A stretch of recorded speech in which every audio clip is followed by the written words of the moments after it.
এই কণ্ঠ দিয়েছিলেন আল্লাহ তাআলা। খালাকাল ইনসান আল্লামাহুল বায়ান। মানুষ আমি বানিয়েছি, কথা বলা আমি শিখিয়েছি। এই যে কথা বলতে পারি, এটা দুনিয়ার কেউ আমাকে শেখায়নি। কে শিখিয়েছে বলেন তো?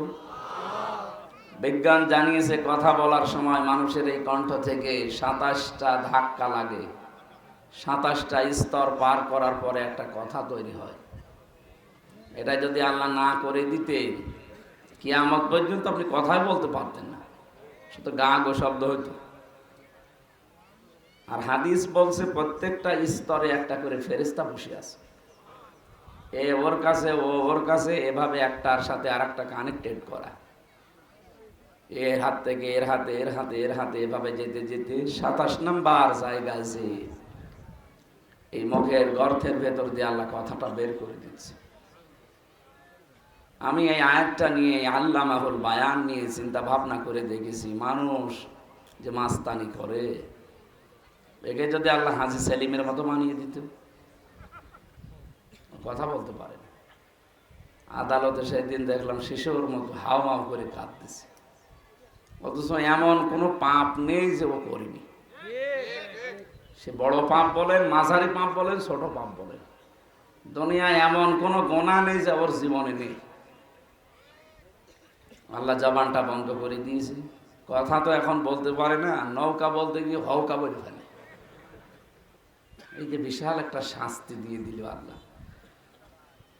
কাইফা তাকফুরুনা বিল্লাহি ওয়া কুনতুম আমওয়াতান, এই আয়াতটা নাজিল হয়েছে সূরা বাকারার 27 নম্বর আয়াতে। আল্লাহ তাআলা বলেন, মানুষ নাফরমানি করে আমার সাথে। কিভাবে করে? এ কি মৃত ছিল না? এ তো অস্তিত্বই ছিল না। আমার এখন 33 বছর বয়স, আমি 34 বছর আগে উল্লেখ করার মতো কিছু ছিলাম? কথা বলেন না কেন? হামজা এরকম কোন নামে আমি 34 বছর আগে আমার বংশে ছিলাম না। হালাতা আলাল ইনসানি হাইনুম মিনাদ দাহরি লাম ইয়াকুন শাইয়াম মাযকুরা। মানুষের জীবনে কি এমন সময় যায়নি যে তখন উল্লেখ করব যে এ রুবেল, এ হামজা, এরকম কিছু ছিলই না। নেই থেকে এই অস্তিত্ব দিয়েছেন, ধীরে ধীরে পূর্ণতায় পৌঁছে আজ হামজা বানিয়ে, রুবেল বানিয়ে এখানে বসিয়ে রেখেছেন। কে বলেন তো? আল্লাহ এই জন্য কাইফা দিয়েছেন। কাইফা তাকফুরুনা বিল্লাহ, মানুষ আমার সাথে কুফরি করে, আমারে মানতে চায় না, কি করি? আমারও বিশ্বাস হয় না। কাইফা শব্দ বালাগাত মানতিকের কায়দায় ব্যবহার করা হয় যখন কোনো কিছু বিশ্বাসে আসে না। বলেন তো, আল্লাহ নিজে বলছেন যে আমারও বিশ্বাস হয় না, যে ও আমার কথা মানবে না, আমার সাথে নাফরমানি করবে, এটা আমারও বিশ্বাস হয় না। কি করে করে ও? তো জমাট বাঁধা একটা রক্ত ছিল, ওখান থেকে আমি পেট থেকে আবর্ষণ করে দিতে পারতাম। আবর্ষণ করে দিতে পারতেন না? আমার মা বাবা কি ওই সময় খুব দোয়া করেছিলেন যে না, এটা যেন কিছু না হয়? কিছুই করেনি। ওনারা শুধু বিছানায় ছিল, এতটুকুই শেষ। বাকি যা করার কে করেছে? না, আমাদের যিনি পালিয়ে গেছে উনি করেছে। কিছু করলেই তো উনি করতো। মা হাতের মোবাইল বলছে, মোবাইল কে দিয়েছে? আমি দিয়েছি। এটা কথা হইল? মোবাইলটা কিনলাম আমার বাবার টাকা দিয়ে, বলছে মোবাইল কে দিয়েছে। আমার মনে হয় কয়েকদিন পরে এই কথা বলতো যে কথা যে বলতে পারছেন, কে দিয়েছে? আমি দিয়েছি। এই কথা বলার শক্তি কে দিয়েছে? ওই আল্লাহর জন্য বলেন আলহামদুলিল্লাহ। দরুদ আর সালাম পড়ছে আমাদের নবী, মানবতার মহান বন্ধু মুহাম্মাদুর রাসূলুল্লাহ সাল্লাল্লাহু আলাইহি ওয়াসাল্লামের প্রতি। সবচাইতে বন্ধুত্বের পরিচয় পাওয়া যাবে যেদিন কেউ কারো বন্ধু থাকবে না। ওয়ালা ইয়াসআলু হামিমুন হামিমা ইউবাসসিরুনাহুম ইয়াবাদুল মুজরিমু লাউ ইয়াফতাদি মিন আযাবি ইয়াউমিযিন বিবানি। সূরা মাআরিজের ভেতরে 11 নম্বর আয়াতে আল্লাহ জানিয়েছেন কিয়ামতের ওই ময়দানে কোন বন্ধু, এই যে হামিম শব্দের শাব্দিক অর্থ অন্তরঙ্গ বন্ধু, এটা আপনার স্ত্রী হতে পারে, আপনার বান্ধবী হতে পারে, এমনকি সবচাইতে বেশি সময় যার সাথে কাটান আপনার ওই বন্ধু হতে পারে। এই বন্ধু কিয়ামতের দিন আপনার কথা জিজ্ঞাসাও করবে না। আর যদি জিজ্ঞাসাও করে আল্লাহ পাকের কাছে, মুক্তিপণ হিসাবে আপনাকেও বলবে আল্লাহ এই বন্ধুকেও দিয়ে দিলাম। বলেন নাউজুবিল্লাহ। এই যে কঠিন ঝালঝালা অবস্থা আল্লাহ পয়দা করবেন ওই ময়দানে শেষে, বন্ধু, মা বাবা, স্ত্রী, সন্তান সব কিছু বলবে আমি মুক্তিপণ দিলাম। কি দিলাম? এই যে লাউ ইফতাদি, ফিদিয়া দিলাম, মুক্তিপণ দিয়ে দিলাম।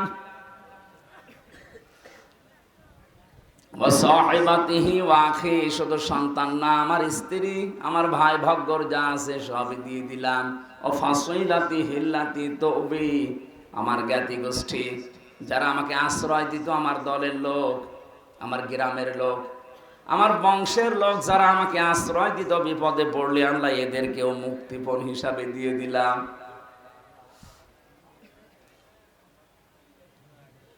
অমান ফিল আরদি জামিয়া, দুনিয়া যা আমার ছিল স্থায়ী অস্থায়ী সব দিলাম। সম্মাইজি, এরপরও তুমি আমাকে নাজাত দাও। কিয়ামতের এই দৃশ্যটা একটু সামনে নিয়ে এসে দেখেন কত ভয়াবহ। নিজের স্ত্রী পর্যন্ত মানুষ দিয়ে দেবে, অন্তরঙ্গ বন্ধু, স্ত্রী, সন্তান, দুনিয়ার অস্থায়ী স্থায়ী যত সম্পদের মালিক ছিল লোকটা সব আল্লাহকে বলবে আল্লাহ নিয়ে যান, শুধু সম্মানজি আমাকে কিছু বলবেন না। হযরত ঈসা নবীর মতো এত বড় পাওয়ারফুল নবী পর্যন্ত বলবে রব্বুল আলামিন আমার মা মরিয়মের সাথে তোমার যা ভালো লাগে তুমি করো, যে আচরণ তোমার করা লাগে তুমি সব করো, আমার মাকে আমি ছেড়ে দিলাম, কিন্তু আমার কিছু বলবো না। প্রত্যেকটি নবী এই কথা যখন ছড়াচ্ছে, প্রতিটি মানুষ যখন নিজের চিন্তায় আছে, আরে ভাই এই দিন আসবে, কিন্তু দুদিন আগে আর দুদিন পরে, নাকি এদিন নেই? অবশ্যই আসবে। ইন্নাকা জামিউন নাসি লা রাইবা ফীহি ইন্নাল্লাহা লা ইউখলিফুল মিআদ। কোরআনে কারীম জানাচ্ছে অবশ্যই মানুষদেরকে এক জায়গায় জমা করা হবে, এই ব্যাপারে কোনো সন্দেহ নেই। লা রাইবা ফি, কোরআনের খাতিরে আল্লাহ যেমন দিয়েছেন যালিকাল কিতাবু লা রাইবা ফি, কোরআনে কোনো সন্দেহ নেই। কিয়ামতের কথা বলার সঙ্গে সঙ্গে আল্লাহ বলেন লা রাইবা ফি, কোরআনে সন্দেহ নেই, কিয়ামতেও, কিয়ামতে কোনো সন্দেহ নেই। আর আল্লাহ যে ওয়াদা দিলেন কোনদিন আল্লাহর এই ওয়াদা তিনি ভঙ্গ করবেন না। তার মানে এদিন আমাদের সকলের সামনে মাস্ট বি, আসবে। দৃশ্যটা আপনি সামনে নিয়ে এসে বলেন তো চোখ বন্ধ করে, এরকম একটা জায়গায় আছেন যেখানে বউ পালিয়ে যাচ্ছে, যেখানে ছেলে মেয়ে পালিয়ে যাচ্ছে, দলের লোক সব পালাচ্ছে আর পালাবে। এটা দুনিয়ার হিসাবে আপনি একটু দেখেন। এখানে আমরা যারা আছি যত বড় মাপের লোক হই, 200 বছর পরে যদি এই নামুজা গ্রামে এসে বলে 2 তালা বাড়ি আমার, ওর দাঁত মুখ খুলে থাকবে কি? অথচ ওইগুলো সব আত্মীয় স্বজন, মাত্র 200 বছর পার হয়ে গেছে। যদি আপনার ছবিও থাকে 200 বছর পরে যে এইটা আপনার পরদাদার পরদাদার ছবি ছিল, তাও আপনার নাতির নাতির নাতিরা মানবে না, না ও আসলে জমি ভাগ নেবে। এক কথা বলছেন, আপনি এসে দেখেন তো দুনিয়ায় আল্লাহ পাক বলেন এমন একটা কঠিন মুহূর্তে কেউ কখন যারা প্রশ্ন করছে না, কারো সম্পর্কে জিজ্ঞাসাও করছে না, হঠাৎ করে একটা আওয়াজ আসবে, রব্বি হাবলি ইয়া উম্মতি। হে আল্লাহ, আমি কিন্তু বলি না যে তুমি আমার মাকে বাঁচাও, বাবাকে বাঁচাও, আমার মেয়ে ফাতেমাকে বাঁচাও, হাসান হোসাইনকে বাঁচাও না। তিনি বলবে আল্লাহ আমার উম্মতকে বাঁচাও। সবার নজর ওইদিকে যাবে। কে গো এ কথা বলে এত বড় বিপদে? যার সিগনেচার ছাড়া আপনি জান্নাতের গেটে যেতে পারবেন না, তিনি। তাকিয়ে সবাই বলবে কে? আওয়াজ আসবে, আমাকে চিনতে পারো না, আমি তোমাদের এতিম নবী মুহাম্মদুর রাসূলুল্লাহ। বিশ্ব নবী সুপারিশ করার জন্য সামনে নিয়ে আসবে, এক একজনের হাত ধরে, এইভাবে হাত ধরে নিয়ে আসবে, বলবে আল্লাহ এটার বিচার করেন। বলেন আপনাকে সামনে নিয়ে গেল রুবেল সাহেব, আপনি যা জীবন তৈরি করেছেন, নবীজি যদি আপনার ডান হাত ধরে আল্লাহর সামনে দাঁড় করিয়ে বলে আল্লাহ নিন, এর যে 50 বছরের জীবন দিয়ে দিলাম, কি করেছে জিজ্ঞাসা করেন। এটা ফালতু কথা না, কোরআনের হাদিসে এইভাবে এসেছে। নবীজি নিজে আপনাকে নিয়ে দাঁড় করিয়ে দেবে, এই রুবেল ওয়াল তোর 50 বছর কি করে কাটালি। মা তাসাবু কদামা বানি আদামা আব্দি ইয়াউমাল কিয়ামাতি হাত্তা ইসআলা আন খামসিন আন উমরিহি ফিমা আফনা। একটা জীবন দিয়েছিলাম 70 বছর 80 বছরের, সত্যি করে বলতো কি করে কাটালি। বগুড়াবাসী আপনারা শিক্ষিত মানুষ, রংপুরের মতো মফিজ না আপনারা, রাজশাহী বিভাগের মানুষ, জ্ঞানী মানুষ। বাংলাদেশে যত বিভাগ আছে সব চাইতে বেশি বিচক্ষণ জ্ঞানী মানুষ রাজশাহী বিভাগে বাস করে। আপনি নিজে এবার বলেন তো, আল্লাহু আকবার না বলে নিজে বলেন, যা করেছেন এই 50 বছরে আপনি দাঁড়িয়ে আল্লাহর সামনে, বিচারকের সামনে হয়তো উল্টা পাল্টা কথা বলে এদিকে ওদিকে করা যায়, এমন বিচারক আপনার চোখের পলক যিনি বোঝে, কোন নিয়তে চোখের পলক মেরেছিলেন এইটাও তার কাছে ধরা পড়ে যায়। কথা বলে ঠিক কিনা? এরকম একজন বিচারপতির সামনে দাঁড়িয়ে নিজের জীবনের হিসাব দেওয়া লাগবে, তাও 2 দিন 5 দিন 10 দিন না, পুরো 50 বছরের। মাঝে মাঝে আমার মনে হয়, আল্লাহ আমার এই 33 বছরের জীবনে যদি তোমার সামনে দাঁড়িয়ে বলো, হামজা চা 2024 সালের অক্টোবর মাসের 31 তারিখ পর্যন্ত তোরে মাফ করে দিলাম, শুধু নভেম্বর মাসের 1 থেকে 17, এই 17 দিনের হিসাব দিয়ে তুই জান্নাতে চলে যা। আমার যা কাজ কারবার, আমার যা আমল আখলাক, আমার এই 17 দিনের হিসাব দেওয়া সম্ভব না। আপনারা পারবেন? হ্যাঁ, আল্লাহু আকবার যে বললেন, হ্যাঁ জ্ঞানী মানুষ আপনারা, হিসাব বোঝে। বিশ্বনবী মুহাম্মদুর রাসূলুল্লাহ নিষ্পাপ ছিলেন, তার আগে পেছনের সব কিছু আল্লাহ মাফ করে দিয়েছিলেন। এরপরও নবীজি প্রতিদিন বলতেন 100 বার করে, আল্লাহুম্মা হাসিবনি হিসাবাই ইয়াসীরা, আল্লাহ তুমি আর যাই করো আমার হিসাবটা একটু সহজ করে দিও। সত্যি আল্লাহ যদি কাউকে হিসাব নেয়, পুরা জীবনের নেওয়া লাগবে না, একদিনের হিসাবও আপনি সঠিকভাবে দিতে পারবেন না। আল্লাহ যদি কাউকে মাফ করতে চান, সবার সামনে এভাবে বিচার করবে না, পর্দা নিয়ে নেবে। রুবেলকে ডাক দিয়ে পর্দা দিয়ে ঘিরে নেবে, আল্লাহ নিজের সামনে দাঁড় করিয়ে বলবে, ওই এগুলো করেছিলি।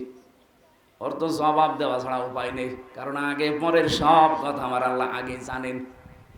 মাথা নিচু করে যখন বলবে, হ্যাঁ আমার ভুল হয়ে গেছে, আমি হাদিসে পড়েছি আল্লাহ পাক বলেন, ওই সময় যেই বলবে আমার ভুল হয়ে গেছে, আমার বিশাল রহমতের দরিয়ার ভেতরে জোশ পয়দা হবে, ওর চোখের দিকে কাকুতির মিনতির দিকে তাকিয়ে বলবো, যা তোর মাফ করে দিল। আল্লাহ যেন এইটা আমাদের সবার জীবন করে দেন, বলেন আমিন। খলিফাতুল মুসলিমিন হযরত ওমর,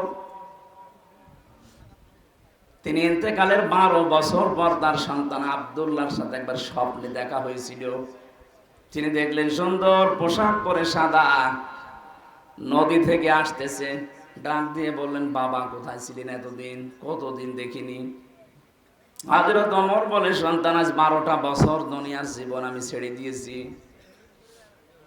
আল্লাহ পাকের সামনে দাঁড়িয়ে আমার জীবনের হিসাব দিচ্ছিলাম। আমি যে 26 বছর বয়সে মুসলমান হয়েছি, এর পরবর্তী যেই কয়দিন দুনিয়ায় ছিলাম, এই কয় বছরের হিসাব। আমার আগেরটা তো আল্লাহ কালেমা পড়ার পরে মাফ করে দিয়েছে, 1 থেকে 26 বছর পর্যন্ত আল্লাহ আমার হিসাব নেয়নি। কারণ কোন মানুষ যখন মুসলমান হয়, পেছনের অপরাধ আল্লাহ সব মাফ করে দেয়। সবগুলো মাফ ছিল আমার, শুধু 26 থেকে যেই কয় বছর হয়, এই কয়টা বছরের জন্য 12টা বছর আল্লাহ হিসাব নিচ্ছিলেন। শেষ পর্যন্ত আমার দিকে তাকিয়ে বলছে, যা করে মাফ করে দিলাম। এখন এই যে জান্নাতের নহর থেকে গোসল করে এই যে সাদা পোশাক, এটা জান্নাতের পোশাক, এটা পরে আমি জান্নাতের দিকে যাচ্ছি। ও বগুড়াবাসী, যারে আল্লাহ জান্নাতের সার্টিফিকেট দুনিয়ায় পাঠিয়েছিলেন, হযরত ওমরের, যিনি নবীজির পাশে কিয়ামত পর্যন্ত থাকবেন, তার 2 জন শ্বশুর আসে পাশাপাশি, আবু বকর ওমর।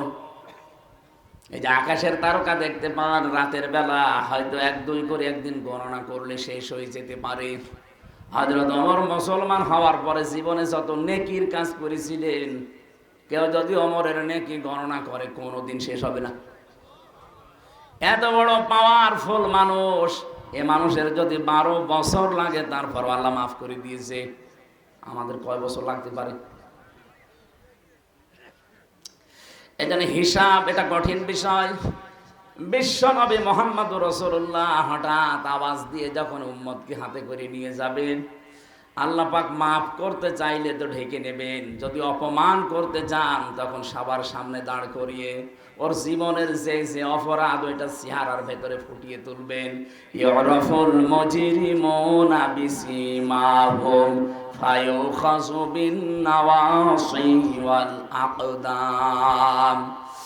দুনিয়ার বিচারকদের আর আল্লাহর বিচার আকাশ পাতাল পার্থক্য। এরা সাক্ষী ছাড়া বিচারের রায় দিতে পারে না। আর আল্লাহ পাক বলেন যত সাক্ষী দরকার সব তোর চেহারার ভেতরে ফুটিয়ে তুলব। কেউ যদি জেনা করে, জেনাকারের এই জায়গায় লেখা থাকবে। জেনা এদেশে নেই, কি আছে কি আমরা তো দেখতে পাই না। এটা যেহেতু গ্রাম অঞ্চল, এই নামোজা এলাকা, বহু মানুষ আছে এই যে 1 বিঘা জমি নেয় 50-60 হাজার করে টাকা দেয়। যতদিন জমি করে খাবে ততদিন উনি টাকা ফেরত দেবে না। এটা কি নাম কি? এগ্রিমেন্ট, বন্ধকি যাই বলেন, এটা শোধ হচ্ছে। এটা মায়ের সাথে জেনা করার গুনাহ হচ্ছে। সত্যি কি এলাকায় আছে? না ভাই, এটা আপনি না খেয়ে থাকেন, মরে যান, কিন্তু এই মায়ের সাথে জেনা করা যাবে না। আপনার কি বিশ্বাস হচ্ছে না? হাদিস। আপনি যদি এই গোনা থেকে বেঁচে থাকতে চান, 2টা পদ্ধতি আজকে থেকে মানবেন। 1 নম্বরে, যতদিন ওই জমি করে খাবেন ততদিন সরকারের যে টাকা দেওয়া লাগে বছরে বছরে, কয় টাকা? ওই 60-70 টাকা দেওয়া লাগে 1 বিঘা জমিতে। ওই টাকা আপনি দিয়ে দিবেন। যতদিন 5 বছর 10 বছর করে খান, ওই টাকা আপনাকে দেওয়া লাগবে। কথা বুঝতেছেন? এটা ক্লাস চলছে, আমি বোঝাচ্ছি, বুঝতেছেন?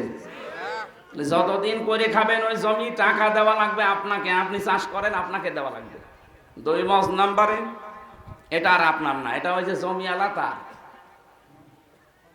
যখন টাকা ফেরত নেবে 2 বছর 5 বছর 10 বছর পরে, তখন 8-10 হাজার টাকা কম নেওয়া লাগবে। আমি জানি এটা মানুষ করবে না, কারণ এটা করলে লস হয়। এটা জাতে মাতাল হলো তাহলে ঠিক আছে, এইটা করা যায় এলাকায়, এইটা একটু করে নেন। এই 2টা 5 বছর জমি করে খাবেন, 8-10 হাজার টাকা কম নেবেন। 70 হাজার টাকা নিয়েছিলেন, 60-62 হাজার টাকা নেবেন। পারবেন না? আরে ভাই, আপনার মার সাথে কেউ যদি বলেন এখন জেনা করেন, করবেন? অথচ আপনি কই নিয়ে আসছেন। এত থুতু ফেলা দরকার না, নিকৃষ্ট কাজ। এমনকি অনেকে এলাকায়, আমি জানি না বগুড়া শুরু হয়েছে কিনা, এই টাকা ছেড়ে রাখে 1000 করে, প্রতি মাসে মাসে 100 টাকা করে, বেশি নাই। এই কাজে যারা আছেন তারাও জেনা করছেন। এই কাজটা আজকেই ছেড়ে দেওয়া লাগবে। কারা কারা ছেড়ে দেবেন হাত তোলেন তো। এই এলাকায় আছে? আমি তো মনে করেছিলাম নেই। যারা হাত তুললেন অধিকাংশ দাড়িওয়ালা টুপিওয়ালা মানুষ। কিসের নামাজ পড়েন আপনি বলেন তো? বলেন, আপনি কি ভণ্ডামি করেন আল্লাহর সাথে? ইয়ার কি জায়গা পান না? এই লোকটা দাড়ি নেই, তাও তো হাত তোলে না। আর আমরা কোথায় পৌঁছিয়েছি? না, এই কয় গোনা বাদ দেওয়া লাগবে। আমি ঠাট্টা করার জন্য, ইয়ারকি মারার জন্য বলছি না। যারা এরকম অপরাধে আছেন, সে যেই হোক, আজকে এখান থেকে তাওবা করে বাড়ি যাবেন না। আমি 1000 টাকা দিয়েছি ওরে বিপদের জন্য, আমি 1000 নেব, 1100 টাকা আমি নেব না। এটা পারা যাবে নাকি এই মাহফিল পর্যন্ত শেষ? আলহামদুলিল্লাহ, এই মাহফিল যদি সাকসেস হয় তবে এই গোনাটা ছাড়ার কারণে হবে। আমি বলছিলাম মুহাম্মদুর রাসূলুল্লাহ সিগনেচার ছাড়া, তার সুপারিশ ছাড়া কেউ জান্নাতে যেতে পারছে না, পারবে না। তিনি যখন একটা একটা করে উম্মতকে নিয়ে শেষ পর্যন্ত বলবে, আল্লাহ এটা আমার উম্মত। আমি ছিলাম না ওই জামানায়, আমাকে না দেখে আমার কথাগুলো শুধু শুনে শুনে বিশ্বাস করে মানুষগুলো দুনিয়ার জীবন চালিয়েছে। দয়া করে মালিক তুমি একে মাফ করে দাও। নবীজি যেন ওই সময় আমি হামজা এবং আমাদের জন্য একটু সুপারিশ করেন, বলেন আমিন। কোরআনে কারিমের ৬,৬৬৬টি আয়াতের মাত্র একটা আয়াতের 4 ভাগের 1 ভাগ পড়েছি। সূরা আলে ইমরানের 200টা আয়াত আছে, মাত্র একটা আয়াত 14 নাম্বার, তার ভেতরে 2টা শব্দ পড়েছি। এতটুকু বিষয়ের উপর আমরা তাফসীর আকারে কথা বলবো ইনশাআল্লাহ। আজকে রাতে আছে নাকি এখানে? রাতে আছে। মাগরিবের পরে হয়তো আলোচক আসবে, আমরা মাগরিবের আযান পর্যন্ত করে এখানে নামাজ পড়ে তারপর বিদায় নেব। জবান খুলে শয়তানের আশপাশে যেন আর জায়গা না হয়, বলেন আউযু বিল্লাহি মিনাশ